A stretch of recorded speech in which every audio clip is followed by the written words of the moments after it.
Good morning to all. Today we will discuss about the sterilization techniques. There are different methods of sterilizations. Okay, first of all we will see what is mean by sterilization. Okay, sterilization म्हणजे काय हे आपल्याला समजलं पाहिजे पहिल्यांदा. तर sterilization is any process that removes or kill or deactivate all form of life. Okay, म्हणजे जे लिव्हिंग ऑर्गॅनिझम्स आहेत, ऑल फॉर्म ऑफ लाईफ म्हटलेलं आहे. म्हणजे जे लिव्हिंग ऑर्गॅनिझम्स आहेत, लिव्हिंग ऑर्गॅनिझम्स म्हणजे कुठले कुठले, जे बॅक्टेरियाज असतील, जे फंगस असतील, व्हायरसेस असतील किंवा त्यांचे स्पोर्स असतील बॅक्टेरियाच्या किंवा व्हायरसेसच्या, बॅक्टेरियाच्या किंवा फंगसचे व्हायरस स्पोर्स असतील किंवा any eukaryotic organisms. Okay, for example plasmodium वगैरे असेल. ओके, युनिसेल्युलर कुठल्याही युकॅरियोटिक ऑर्गॅनिझम असेल तर अशा ऑर्गॅनिझम्सला डिॲक्टिवेट करणे किंवा त्यांना किल करणे किंवा त्यांना रिमूव्ह करणे हे म्हणजे काय, स्टरलायझेशन प्रोसेस. ओके, आता हे स्टरलायझेशन प्रोसेस जनरली कुठं यूज केला जातो, त्याचा रोल काय आहे स्टरलायझेशन प्रोसेसचं. ओके, तर हे खूप महत्त्वाचं आहे. ओके, तर स्टरलायझेशन प्रोसेस हे जनरली आपण मोस्टली हे मायक्रोबायोलॉजीचं काम करत असताना हे कन्सेप्ट वापरलं जातं. तर आपल्याला बॉटनीमध्ये स्टरलायझेशन प्रोसेस हे जनरली हे प्लांट टिश्यू कल्चर करत असताना किंवा आपल्याला हे प्रॅक्टिकलला आहे culture of bacteria, fungal culture. Okay, आणि त्यांच्या काही दुसरे काही प्रॅक्टिकल्स आहेत, SIP वगैरे, शुगर कॉन्सन्ट्रेशनचं वगैरे. तर त्यावेळेला हे प्रोसेस आपल्याला फॉलो करावं लागतो स्टरलायझेशन प्रोसेस. अदरवाईज आपल्याला मोस्टली हे स्टरलायझेशन प्रोसेस हे टिश्यू कल्चरमध्ये यूज केलं जातं. ओके, म्हणजे लास्ट इयरला आपण बघितलेलं आहे स्टरलायझेशन डिफरंट मेथड्स, जस्ट आपण हायलाईट करणार आहेत. ओके, तर हे झालं डेफिनेशन. म्हणजे इन जनरल स्टरलायझेशन म्हणजे काय की removing or kill of any life, different form of the life, that is fungus, bacteria, viruses or their spores. Okay, आपल्याला जनरली काय करतो आपण ते किल करण्यासाठी हे स्टरलायझेशन प्रोसेस करतो. ओके, तर स्टरलायझेशन प्रोसेस करण्यासाठी लास्ट इयरला आपण बघितलेले, आपण वेगवेगळ्या केमिकल्स वापरले, जे Cl2 वापरलेलं आहे, कॅल्शियम ऑक्झिक्लोराईड आपण वापरलेलं आहे, त्यानंतर अल्कोहोल त्या ठिकाणी आपण यूज केलेलं आहे. ओके, बरोबर. तर सेम प्रोसेस आपण फर्स्ट आपण थेरॉटिकल आपण बघणार आहे, ते म्हणजे डिफरंट मेथड्स. पहिलं आहे ते त्यामध्ये पहिला मेथड बघणार आहे ते म्हणजे फिजिकल मेथड. ओके, फिजिकलमध्ये परत डिफरंट मेथड्स आहेत. हीट मेथड आहे, रेडिएशन मेथड आहे, त्यानंतर फिल्ट्रेशन मेथड आहे. ओके, टुडे आजच्या लेक्चरला आपण एवढंच कॉन्सन्ट्रेट करणार आहे किंवा फोकस करणार आहे ते म्हणजे हीट. ओके, हीट मेथडनं, ओके, फिजिकलमध्ये फर्स्ट बघणार आहे हीट. हीटमध्ये दोन प्रकार आहे, ड्राय हीट मेथड, दुसरा आहे मॉइस्ट हीट मेथड. ओके, तर त्यामध्ये परत आपण बघणार आहोत ड्राय हीटमध्ये रेड हीट, फ्लेमिंग आहे, त्यानंतरनं इन्सर्नेशन आहे, त्यानंतर हॉट एअर ओव्हन. ओके, आणि मॉइस्ट हीटमध्ये मॉइस्ट हीट आपल्याला वापरायचं आहे. हीटमध्ये दोन प्रकार आहे, ड्राय हीट, दुसरा आहे मॉइस्ट हीट. ओके, त्यामध्ये temperature below 100 degree Celsius, temperature at 100 degree Celsius and temperature above 100 degree Celsius, अशा वेगवेगळ्या टेम्परेचरला आपल्याला मॉइस्ट हीटिंगचं वापरून फिजिकल मेथडनं, हीटिंग मेथडनं स्टरलायझेशन करू शकतो. पहिला आपण बघूया त्यामध्ये हीटिंगमध्ये, ड्राय हीटमध्ये पहिला first method sterilisation by heat. Okay, heat is the most rapid and best method of sterilisation. सगळ्यात महत्त्वाचं म्हणजे काय की हा फास्ट मेथड आहे आणि रॅपिड मेथड आहे स्टरलायझेशनचं. Okay, and it is the method of choice that the material to be sterilise is stable enough to withstand the required temperature necessary to the kill the micro. म्हणजे सगळ्यात महत्त्वाचं म्हणजे काय, तुम्ही जे काही मटेरियल यूज करणार आहे, म्हणजे तुमचं ग्लासवेअर असतील, तुमच्या प्लास्टिकच्या जार असेल, तुम्ही जे मेजरिंग सिलेंडर असेल, ओके, ते काय असलं पाहिजे, स्टेबल असलं पाहिजे. म्हणजे तुम्ही त्या टेम्परेचरला स्टराईल करायला गेलं आणि ते वितळलं की ते तुमचं मटेरियल काय होणार, खराब होणार. किंवा एखादं तुम्ही टेस्ट ट्यूब एखाद्या कॅरीबॅगमध्ये पॅक केलं आणि त्या सगळ्या 50च्या 50 टेस्ट ट्यूबला तुम्ही जर स्टराईल करायला गेलं तर वरचं जे तुमचं कवरिंग आहे, म्हणजे प्लास्टिक कवर आहे, ते वितळून जाऊ नये. म्हणजे ते काय असलं पाहिजे, स्टेबल इनफ. म्हणजे तुम्ही जे मटेरियल स्टराईल करणार आहे ते मटेरियल ते काय असलं पाहिजे, त्या टेम्परेचरला सगळ्यात महत्त्वाचं स्टेबल असलं पाहिजे. हे सगळ्यात महत्त्वाचं गोष्ट आहे याच्यामध्ये. ओके, त्यानंतर नेक्स्ट दुसरं पॉईंट म्हणजे ते काय, म्हणजे काय, heat resistance varies among different micro organism. Okay, म्हणजे जेव्हा तुम्ही स्टरलायझेशन प्रोसेस करता, याचा अर्थ तुम्ही बॅक्टेरियाला किल करण्यासाठी किंवा फंगस किंवा त्यांच्या स्पोर्सला किल करण्यासाठी स्टरलायझेशन प्रोसेस करता. हे फर्स्ट तुमचं काय आहे, एम आहे. बट काही काय आहेत हे हीट रेजिस्टन्स आहेत, म्हणजे त्या टेम्परेचरलासुद्धा रेजिस्टन्स करणारे आहेत. ओके, आता त्यामध्ये दोन टर्मिनॉलॉजी आहेत, ते म्हणजे thermal death point. Okay, thermal death point म्हणजे काय आहे की these differences can be expressed in terms of thermal death point. म्हणजे काय आहे की फॉर एक्झाम्पल काही बॅक्टेरियाज आहेत ते 50 डिग्री सेल्सिअसला म्हणजे 50 डिग्री सेल्सिअसला ते डेथ होतो. काही बॅक्टेरियाज आहेत ते 70 डिग्री सेल्सिअसला डेथ होती त्यांची. ओके, म्हणजे 50 डिग्री सेल्सिअसला जे 70 डिग्री सेल्सिअसला डेथ होती ते 50 डिग्री सेल्सिअसपर्यंत ते ताण करू शकतात, म्हणजे ते रेजिस्टन्स आहेत 50 डिग्रीला. ओके, मग काही जे बॅक्टेरियाज आहेत ते 100 डिग्री सेल्सिअसला त्यांना काय करावं लागतं, किल करावं लागतो. म्हणजे काय की स्पेसीजनुसार काय ते व्हेरीज आहे. ओके, म्हणजे असे जे डिफरन्स टेम्परेचरला जे किल होणारे जे बॅक्टेरियाज आहेत अशाला काय म्हणायचं, थर्मल डेथ पॉईंट. म्हणजे ज्या टेम्परेचरला जे बॅक्टेरिया किंवा जे फंगस किल होतो त्या पॉईंटला म्हणायचं थर्मल डेथ पॉईंट. म्हणजे काही बॅक्टेरिया 100 डिग्रीला होत असेल तर त्यांचं थर्मल डेथ पॉईंट 100 झालं. काही बॅक्टेरिया 70 डिग्री सेल्सिअसला किल होत असतील त्यांचं थर्मल डेथ पॉईंट हे किती झालं, 70 डिग्री सेल्सिअस झालं. अशा पद्धतीनं डिफरंट ऑर्गॅनिझम डिफरंट टेम्परेचरला काय असतो, सेन्सिटिव्ह असतो. ओके, तर त्याला म्हणायचं त्या पॉईंटला ज्या टेम्परेचरला ते किल होतं त्याला म्हणायचं thermal death point. Is the lowest temperature at which all the micro organisms in particular liquid suspension will be killed in 30 minute. Okay, म्हणजे 10 मिनिटामध्ये सपोज तुम्ही 50 डिग्री टेम्परेचर एखादा बॅक्टेरिया असेल आणि त्या 50 डिग्री टेम्परेचरला ते किल होत असेल तर 50 डिग्री टेम्परेचरमध्ये जवळपास तुम्ही जर 10 मिनिट ठेवला तर ते जवळपास सगळे तुमचं लिक्विड सस्पेन्शन म्हणजे तुम्ही मीडियम बनवलात पण ते मीडियम कसं आहे त्यामध्ये आगार पावडर नसेल तर ते लिक्विड बनतो. ओके, तर त्या 50 डिग्री टेम्परेचरला सगळे जवळपास त्या सस्पेन्शनमधले लिक्विड सस्पेन्शनमधले सगळे मायक्रो ऑर्गॅनिझम काय झालं पाहिजे, किल झालं पाहिजे. ओके, समजलं, त्याला म्हणायचं थर्मल डेथ पॉईंट. ओके, जवळपास किती किती मिनिट ठेवायचं आपल्याला, 10 मिनिट ठेवायचं. ओके, तर 10 मिनिटामध्ये सगळं काय झालं पाहिजे, किल. सपोज काही बॅक्टेरियाज असतील तर 70 डिग्री सेल्सिअसला किल होत असतील तर 70 डिग्री सेल्सिअसला तुम्हाला किती मिनिट ठेवायचं, 10 मिनिट ठेवायचं. 100 डिग्रीला किल होणारे बॅक्टेरियाज असतील तर त्याचं थर्मल डेथ पॉईंट झाला 100 आणि तुम्हाला किती मिनिट ठेवावं लागेल, 10 मिनिट ठेवावं लागेल. ओके, हे जे प्रोसेस आहे म्हणजे पर्टिक्युलर बॅक्टेरियाला पर्टिक्युलर टेम्परेचर दिलं की जवळपास 10 मिनिटामध्ये सगळे लिक्विड सस्पेन्शनमध्ये असणारे जे काही बॅक्टेरिया आहेत ते किल झाले पाहिजे, तर त्याला म्हणायचं thermal death point. Okay, next point ते म्हणजे सगळ्यात महत्त्वाचं another factors to be consider in the sterilization. दुसरं एक टर्मिनॉलॉजी आहे त्याला म्हणायचं थर्मल डेथ टाईम. ओके, हे सगळ्यात महत्त्वाचं डिफरन्स लक्षात ठेवा. थर्मल डेथ पॉईंट वेगळं, थर्मल डेथ टाईम वेगळं. ओके, TDP आणि TDT. Okay, thermal death time कशाला म्हणायचं, तर सगळ्यात महत्त्वाचं तुम्ही स्टरलायझेशन करताना त्याला टायमिंग कितीचं देतं. मग असे आपण 10 मिनिट कन्सिडर केलं. ओके, काहींना 15 मिनिट द्यावा लागतो, काहींना 20 मिनिट द्यावा लागतो, बरोबर. तर असे जे टाईम व्हेरी करतो. ओके, प्रत्येक ऑर्गॅनिझमला किल होण्यासाठी पर्टिक्युलर टाईम लागतो, 10 मिनिट, 15 मिनिट, 20 मिनिट. तर त्या टाईमला काय म्हणायचं, thermal death point, thermal death timing. Okay, thermal death time is the minimal time required for all micro organism. म्हणजे पर्टिक्युलर कमीत कमी त्याला 10 मिनिट पाहिजे, कमीत कमी एखाद्या ऑर्गॅनिझमला 15 मिनिट पाहिजे किंवा कमीत कमी 20 मिनिट पाहिजे. ओके, मिनिमम टाईम, मिनिमम त्याला 10, मिनिमम काहींना 15 मिनिट लागतो, मिनिमम काहींना 20 मिनिट लागतो. तर अशा टाईम रिक्वायरमेंटला काय म्हणायचं, थर्मल डेथ टाईम. ओके, तर हे अशा ह्याच्यामध्ये दोन टर्मिनॉलॉजी आहेत, थर्मल डेथ पॉईंट आणि थर्मल डेथ टेम्परेचर. ओके, तर हे झालं basic sterilization by heat method. Okay, next point ते म्हणजे दुसरं एक टर्मिनॉलॉजी आहे ते म्हणजे decimal reduction time. Okay, decimal reduction time म्हणजे काय, which is related to the bacterial heat resistance. Okay, म्हणजे बॅक्टेरिया काही मगाशी आपण लास्ट स्लाईडमध्ये बघितलं की काही बॅक्टेरिया हे हीट रेजिस्टन्स आहेत पर्टिक्युलर टेम्परेचरला. ओके, म्हणजे काय की TRD म्हणजे thermal reduction time is the time in minutes in which 90% of the population of the microorganism at given temperature will be killed.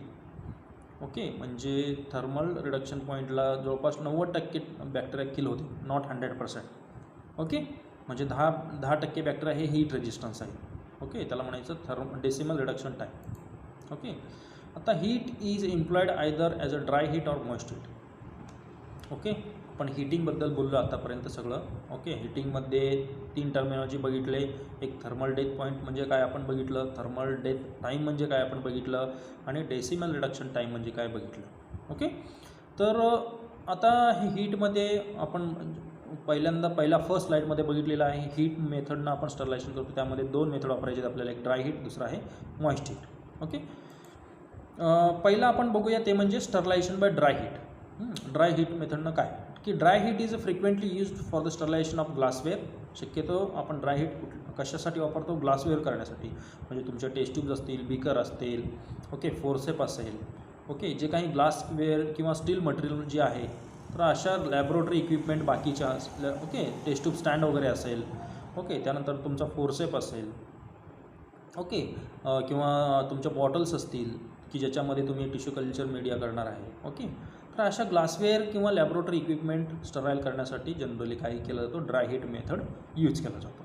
In a dry heat sterilisation microbial cells are apparently killed by oxidation of their constituent and protein denaturation. सगळ्यात महत्त्वाचं, आता हे जे काही तुम्ही ग्लासवेअर sterile करणार आहे, okay, dry heat मेथडनं, तर ड्राय हीट मेथड कसं केलं जातं आपण नेक्स्ट स्लाईडमध्ये डिटेलमध्ये बघूया. पण आत्ता लक्षात ठेवा की ग्लासवेअरवरती जे बॅक्टेरियाज असतील, ओके, तुम्ही ग्लासवेअर वॉशआउट करून त्याला तुम्ही ड्राय हीटला ठेवला, त्या वॉश केल्यानंतरसुद्धा काही बॅक्टेरियाच्या स्पोर्स किंवा बॅक्टेरियाच्या सेल्स असतील किंवा फंगलच्या स्पोर्स असतील, ओके, ते बॅक्टेरियाचं किलिंग केलं जातं गरम केल्यानंतर, त्याला ड्राय हीट दिल्यानंतर. कशा पद्धतीनं किल होतं, म्हणजे किल करतो म्हणजे काय की त्याचं जे सेल वॉल आहे किंवा त्यांचं मधलं प्लाझ्मा मेम्ब्रेन असेल, ओके, किंवा त्यांचं जे सेल्समध्ये जे काही प्रोटीन्स आहे ते सगळं काय होतं, डिनॅच्युर होतं. ओके, डिनॅच्युर म्हणजे सेपरेट आउट होतं सगळं प्रोटीन मॉलिक्युल्स वगैरे. Okay, dry heat is applied in the following veg. Okay, वेगवेगळ्या मेथडनं आपण ड्राय हीटिंग केलं जातं. आता कुठले मेथड्स आहेत ते आपण बघूया. ओके, नंबर 1 एक आहे रेड हीट. ओके, आपण बघतोय आता ड्राय हीटिंगमध्ये ड्राय हीटिंगमध्ये पहिला मेथड आहे रेड हीट. रेड हीटमध्ये सगळ्यात महत्त्वाचं इनॉक्युलेटिंग वायर्स पॉईंट्स ऑफ फोर्सेप्स. मगाशी आपण बघितलं याच्यामध्ये ग्लासवेअर आपण ह्या ठिकाणी काय करणार आहे, ग्लासवेअर आपण हीटिंग करतो, त्यामध्ये वायर्स असतील, तुमच्या फोर्सेप्स असेल, त्यानंतर सीरिंग स्पॅथुलाज असतील. Okay, are sterile by holding them in the flame of burner. Okay, म्हणजे तुम्ही बर्नरवरती त्याला 2 मिनटासाठी 3 मिनटं किंवा 1 मिनटासाठी 30 सेकंदासाठी त्याला काय करू शकता, बर्नरवरती हीट करू शकता. ओके, त्याला काय म्हणायचं, रेड हॉट. ओके, त्याला म्हणायचं रेड हीट. म्हणजे गॅस असेल तर गॅसवरती तुम्ही काही फोर्सेप किंवा स्पॅथोलॉजी आहे, तुम्ही काम करायच्या आधी एक 15 सेकंद किंवा 10 सेकंद किंवा 2 सेकंदासाठी तुम्ही जे त्याला हीटिंग करता त्याला म्हणायचं रेड हीटिंग मेथड. ओके, हे जनरली त्या ठिकाणी काम करत असताना हे रेड हीटिंग केलं जातं. ओके, नेक्स्ट मेथड आहे ते म्हणजे फ्लेमिंग. ओके, फ्लेमिंग म्हणजे काय केलं जातं, त्याच्यामध्ये this method is used for sterilising scalpel, needles, mouth of culture tubes. Okay, mouth of culture tubes म्हणजे सपोज आता तुम्ही लगेच कल्चरिंग करत आहे आणि ते कल्चर करत असताना फक्त ते जो कल्चर ट्यूब किंवा कल्चरचं जे कोनिकल फ्लास्क आहे, त्या कोनिकल फ्लास्कचं तुम्ही जर कॉटन प्लग वरचं काढलं आणि ते कॉटन प्लग काढल्या इमिडिएटली त्याचं माउथ काय करावं लागतं आपल्याला, त्या टेस्ट ट्यूबचं किंवा कोनिकल फ्लास्कचं त्याचं माउथ थोडं स्टराईल करावं लागतो त्या गॅसच्या तिथं, तुमचं जर गॅसचं जर चालू असेल तर. ओके, त्याला फ्लेम, तर त्याला म्हणायचं फ्लेमिंग. तर अशा पद्धतीचं mouth of culture tubes, slides. Okay, स्लाईडवरती तुम्ही जर काम करणार असेल तर स्लाईड थोडंफार हीटिंग करायचं त्याला. कवर स्लिप असेल तर ते it involves passing the article through the burner flame. Just आपल्याला पास करायचं. ओके, सपोज ह्या ठिकाणी सपोज बर्नर जर चालू असेल तर जस्ट तुम्हाला असं थोड्या त्याच्यावरती अशा पद्धतीचं त्याला पास करायचं आहे. ओके, दोन्ही साईडनं. ओके, तर त्याला म्हणायचं फ्लेमिंग. फ्लेमिंग केल्यानंतर ना इमिडिएटली त्याचं माउथला किंवा त्याच्या निडल्सला त्याच्यावरचे असणारे जे काही बॅक्टेरियाज असतील ते किल होतील इमिडिएटली. ओके, हे शॉर्ट टाईमसाठी करायचं असतो रेड हीट आणि फ्लेमिंग. ओके, त्यानंतर ना नेक्स्ट जे तिसरं मेथड आहे ड्राय हीटमध्ये ते म्हणजे इन्सर्नेशन. ओके, इन्सर्नेशन म्हणजे काय की इन्सर्नेशन म्हणजे this is an excellent method for destroying material such as contaminated cloth, cotton wool stopper, animal carcasses, pathological material. Okay, it involve burning of material in incineration. म्हणजे ह्याला आपल्याला सगळं जाळून टाकायचं आपल्याला. ओके, जे काही मटेरियल असतो जे कम्प्लिटली जे कंटॅमिनेशन झालेलं आहे फुल्ली, परत त्याला आपल्याला यूज करता येत नाही. क्लॉथ वगैरे, कापड वगैरे असेल, कॉटन वूल असेल, ओके, स्टॉपर्स जे आपण टेस्ट ट्यूबच्या वरती तोंडाला लावतो किंवा बर्नल कोनिकल फ्लास्कला लावतो, ते कम्प्लिटली यूज केलेले भरपूर वेळा तुम्ही, ओके, आणि ते कंटॅमिनेटेड झालेलं आहे. मग असे जे काही स्टॉपर्स असतील, ॲनिमल कार्कॅसेस वगैरे असेल, पॅथॉलॉजिकल मटेरियल वगैरे असेल, ओके, तर डायरेक्टली त्याला काय करावं लागतं, बर्न करायचं, जाळून टाकायचं, त्याला म्हणायचं इन्सर्नेशन मेथड. ओके, तर अशा पद्धतीची 3 मेथड आहे. चौथा मेथड आहे ते म्हणजे hot air oven. Okay, hot air ओव्हनमध्ये काय केलं जातं, this method is widely used methods of sterilising using dry heat. सगळ्यात महत्त्वाचं म्हणजे ह्याच्यामध्ये ओव्हनमध्ये जे आपण लॅबोरेटरीमध्ये जे ओव्हन आहे त्या ओव्हनमध्ये काय केलं जातो, हे ड्राय हीटिंग त्याच्यामध्ये केलं जातं. एक पर्टिक्युलर टेम्परेचर सेट करून, फॉर एक्झाम्पल 100 डिग्री सेल्सिअसला ठेवलं आणि त्याच्यामध्ये तुमचे सगळे ग्लासवेअर किंवा पेट्री प्लेट टेस्ट वगैरे त्याच्यामध्ये ठेवायचं आणि त्याला हीटिंग करायचं, त्याला म्हणायचं hot air oven. Okay, oven is usually heated bye electricity. आपल्याला माहीत आहे की ओव्हन आपण त्याला इलेक्ट्रिक कॉईल असतो, त्या कॉईलला आपण काय करतो, गरम करतो आणि गरम केल्यामुळं त्याच्यामध्ये हीट तयार होते आणि ते हीट तयार झाल्यामुळं असणारे जे काही ग्लासवरती असणारे जे काही बॅक्टेरिया किंवा फंगसचे जे स्पोर्स असतील ते काय होते, किल होतात. Okay, it has thermostat that maintain the chamber air constantly at the chosen temperature. Okay, next it has fan turbo bowler. हे आपल्याला ह्याच्यामध्ये काय आहे, हॉट एअरमधलं सिस्टीम आहे की ज्याच्यामुळं त्याच्यामध्ये एअर सर्क्युलेशन होतो कंटिन्युअसली आणि कॉन्स्टंट टेम्परेचर त्यामध्ये मेंटेन राहून हॉट एअर ओव्हनमध्ये जे काही मटेरियल आहे ते मटेरियल काय केलं जातं, स्टराईल केलं जातं. ओके, नेक्स्ट मेथड ते म्हणजे sterilisation by moist heat. Okay, आता दुसरं मेथड बघतोय आपण हीटमध्ये. पहिला आपण ड्राय हीट बघितले, ड्राय हीटमध्ये 4 मेथड बघितले आणि दुसरं मेथड आहे आता मॉइस्ट हीट. मॉइस्ट हीट आपण काय आहे ते बघणार आहोत सुरुवातीला. Moist heat kill microorganism primarily by coagulation of protein. Coagulation of protein म्हणजेच काय, त्याचं डिनॅच्युरेशन. डिनॅच्युरेशन याचा अर्थ काय की सपोज प्रोटीन हे टर्शरी स्ट्रक्चर असेल प्रोटीनचा किंवा क्वाटर्नरी स्ट्रक्चर असेल, सेकंडरी स्ट्रक्चर असेल. ओके, तर त्याला डिनॅच्युरेशन करणे म्हणजे काय, ते दोन्ही स्ट्रँड एकमेकापासून सेपरेट आउट करणे. फॉर एक्झाम्पल कन्सिडर करा DNA हे डबल हेलिक्स आहे. ओके, डबल हेलिक्स म्हणजे 2 स्टँड आहेत त्याच्यामध्ये. ओके, त्याला डिनॅच्युरेशन करायचं म्हणजे काय, DNA डिनॅच्युरेशन म्हणजे दोन्ही स्टँड एकमेकापासून सेपरेट आउट करणे. दोन्ही स्टँड एकमेकापासून सेपरेट आउट केलं की ते डी ओके, तर त्यामध्ये असणारं जे सेकंडरी स्ट्रक्चर आहे ते सेकंडरी स्ट्रक्चरमध्ये काय असतो, सेकंडरी म्हणजे फॉर एक्झाम्पल आता DNA आहे, DNA डबल स्टँडर्ड आहे. DNA डबल स्टँडर्डमध्ये ते स्टँड एकमेकाला अटॅच असते. ते कुठल्या बॉन्डना अटॅच असते ते म्हणजे हायड्रोजन बॉन्ड. प्रोटीनमध्ये सुद्धा सेम. ओके, तर ते हायड्रोजन बॉन्ड काय करायचं, ब्रेक केलं जातं हिटिंग केल्यानंतर. हायड्रोजन बॉन्ड ब्रेक केलं की ते स्टँड काय होतं, एकमेकापासून सेपरेट होतो आणि जे काही मॉलिक्यूल आहे आयदर DNA असेल किंवा प्रोटीन असेल ते काय होतं, कम्प्लिटली डिनॅचर होतं. एकमेकापासून सेपरेट आउट होणे स्टँड, इट इज डिनॅच्युरेशन. सिम्पल भाषा सांगायचं म्हणजे. There are 3 method of employed in moist heat sterilisation. Moist heat स्टरलायझेशनमध्ये 3 वेगवेगळे प्रकारचे टेक्निक यूज केला जातो. जसं की आपण ड्राय हीटमध्ये वेगवेगळ्या बघितलं, रेड लाईट आहे, इन्सर्नेशन आपण बघितलं, फ्लेमिंग बघितले. ओके, तसं मॉइस्ट हीटमध्ये सुद्धा वेगवेगळ्या टेक्निक्स आहेत. एक पहिला जे मेथड आहे ते म्हणजे टेम्परेचर बिलो 100 डिग्री म्हणजे 100 डिग्रीच्या आत, 100 डिग्री सेल्सिअसच्या आतमध्ये जे हीटिंग केलं जातो. ओके, मॉइस्ट हीट त्याला म्हणायचं.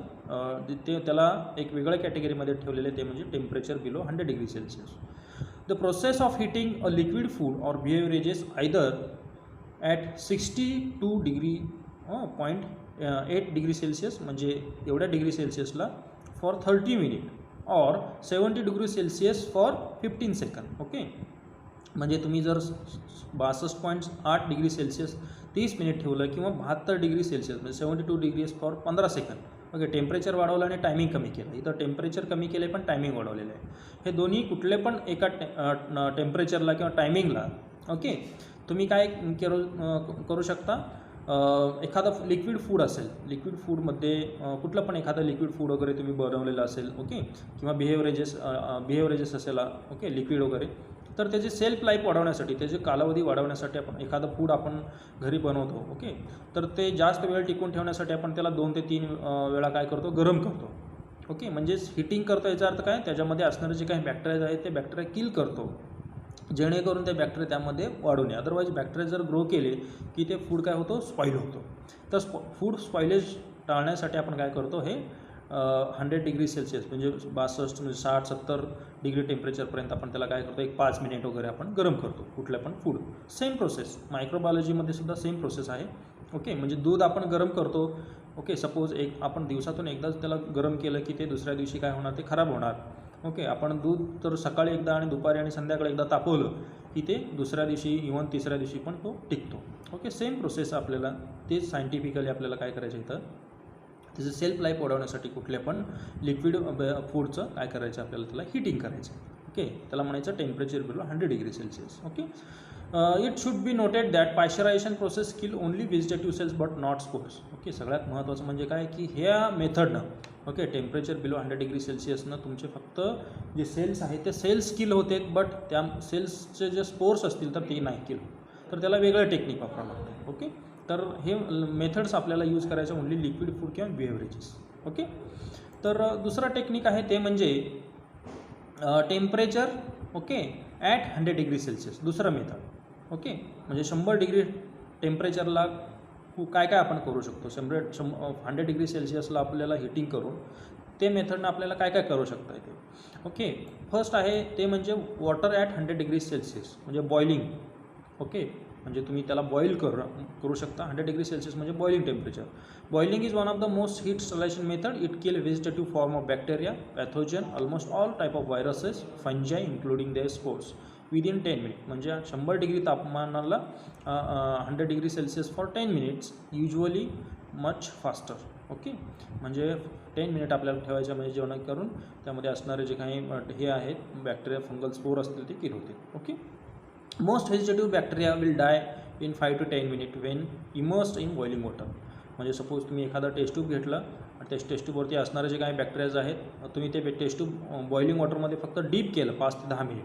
ओके, डीप करून ठेवलं की त्यावरती असणारे जे सगळे जे बॅक्टेरिया फंगस आहेत ते किल होते.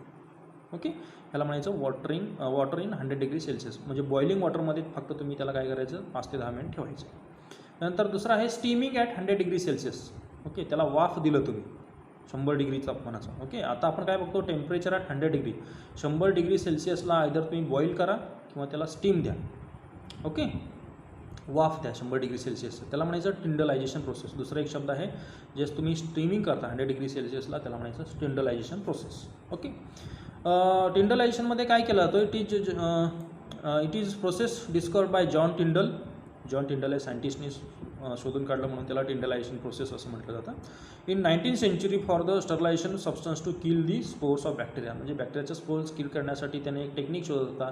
मग त्यामध्ये त्यांनी ह्या स्टीम म्हणजे वाफ 100 डिग्री सेल्सिअसचं त्यांनी वाफ दिलं, स्टीम दिलं त्याला आणि ते किल केलं. ओके, तिथून ते प्रोसेस स्टार्ट झाली. The process of exposure of material to steam at 100 degree Celsius for 20 minute. Okay, सगळ्यात महत्त्वाचं ह्याच्यामध्ये 20 मिनिट आपल्याला काय करायचं आहे, टायमिंग द्यायचं आहे. For the consecutive days is known as the tyndallisation process. First exposure kill all the vegetative form. In the interval between heating, the remaining spore germinate into vegetative form which are killed in a subsequent heating. म्हणजे आपल्याला काय करायचं आहे, suppose तुमचं एखादं suppose तुमचं ग्लासवेअर असतील, पहिल्या दिवशी तुम्ही त्याला 100 डिग्री सेल्सिअस तापमानाला वाफायला तुम्ही 20 मिनिट ठेवलं.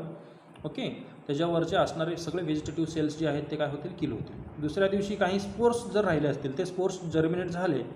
ओके, कारण ते मॉइश्चर दिल्यानंतर जर जर्मिनेट झाले आणि दुसऱ्या दिवशी परत तुम्ही 100 डिग्री सेल्सिअस आणि 20 मिनिट जर ठेवलं तर ते जर्मिनेट झालेले स्पोर्ससुद्धा काय होतील, व्हेजिटेटिव्ह सेल्स किल होतील. ओके, सपोज परत काही जर स्पोर्स राहिले असतील तर तिसऱ्या दिवशी ते स्पोर्स जर्मिनेशन होतील त्या टेस्टवरती आणि परत तुम्ही त्याला वाफ दिला 100 डिग्री तर ते काय होतील, किल होतील. ओके, तर आपल्याला अशा पद्धतीनं स्टीमिंग करून 2-3 दिवसांनी आपल्याला टप्प्याटप्प्याने त्याला काय करता येतं, कुठल्याही फूड मटेरियल असेल किंवा ग्लासवेअर असतील इवन तर त्यालासुद्धा त्यावरती असणारे जे बॅक्टेरिया किंवा फंगल स्पोर आहेत ते त्याला काय करता येतो, किल करता येतो. ओके, तिसरं ह्याच्यामध्ये आहे टेम्परेचर ॲट 100 डिग्री सेल्सिअसमध्ये ते म्हणजे temperature above 100 degree Celsius. Sorry, ह्याच्यामधलं थर्ड जे पार्ट आहे ते म्हणजे अबाव 100 डिग्री सेल्सिअस. ओके, तर 100 डिग्रीच्या वरती आपण 3 मेथड याच्यामध्ये बघणार आहे स्टीममध्ये. एक आहे बिलो 100 डिग्री सेल्सिअस, त्यानंतरनं ॲट 100 डिग्री सेल्सिअस आणि तिसरं मेथड आहे ते म्हणजे अबाव 100 डिग्री सेल्सिअस. ओके, तर अबाव 100 डिग्री सेल्सिअसमध्ये काय करायचं आपल्याला, moist heat sterilisation can be carried out at temperature above 100 degree Celsius. म्हणजे मॉइस्ट हिटिंग आपल्याला ह्याला द्यायचं आहे 100 डिग्रीच्या वरती, in order to destroy bacterial endospore. ह्याच्यामध्ये आत्तापर्यंत आपण बघितलं की व्हेजिटेटिव्ह सेल आणि स्पोर्स, ओके, स्पोर्सला सुद्धा काय करावं लागतं आपल्याला, भरपूर हिटिंग करावं लागतं, टप्प्याटप्प्याने करावं लागतं, 2 वेळा 3 वेळा स्पोर्सला किल करण्यासाठी. पण तुम्ही 100 डिग्रीच्या वरती टेम्परेचर त्याला तुम्ही जर स्टराईल केलं की त्यामध्ये at a time vegetative cells and spores दोन्ही काय होतं ह्या ठिकाणी किल होतं. ओके, तर this require the use of saturated steam under pressure. Okay, प्रेशरच्या मदतीनं स्टेम जे वाफ तयार होतो त्या ह्या ठिकाणी, ओके, तर त्या वाफेनं काय केलं जातं, किल केला जातो 100 डिग्रीच्या वरती. This method is achieved by autoclave. सगळ्यात महत्त्वाचं हे ऑटोक्लेव्ह वापरून आपण करू शकतो. ओके, तर आता आपण बघूया ऑटोक्लेव्हबद्दल माहिती. हे आपण सेकंड इयरला आपण बघितलेलं आहे ऑटोक्लेव्ह म्हणजे काय, त्याचं प्रोसेसिंग काय आहे. जस्ट हा आपल्या घरामध्ये जे कुकर आहे ते कुकरचं जशी कसं काम करतो त्याच पद्धतीनं ऑटोक्लेव्हसुद्धा काम करतो. हे तुमचं एखादं इन्स्ट्रुमेंट असेल किंवा तुमचे ग्लासवेअर असेल, कोनिकल फ्लास्क आहे, तर त्याच्यामध्ये आपण खाली वॉटर ठेवतो. ओके, खाली कॉईल असतो. ओके, ह्या ठिकाणी ह्या फोटोग्राफमध्ये दाखवलेला आहे. आणि ह्याच्यावरती हा मीटर आहे, म्हणजे 15 डिग्री सेल्सिअस 15 डिग्री प्रेशरला आपण 15 प्रेशरला आपण तिथून 17 मिनिट ठेवायचं आहे. ओके, हा प्रेशर जस्ट एक्स्ट्रा प्रेशर तयार झालं असेल तर ते एस्केप म्हणजे आउटलेटमधून तो काय होईल, तो प्रेशर बाहेर राहील.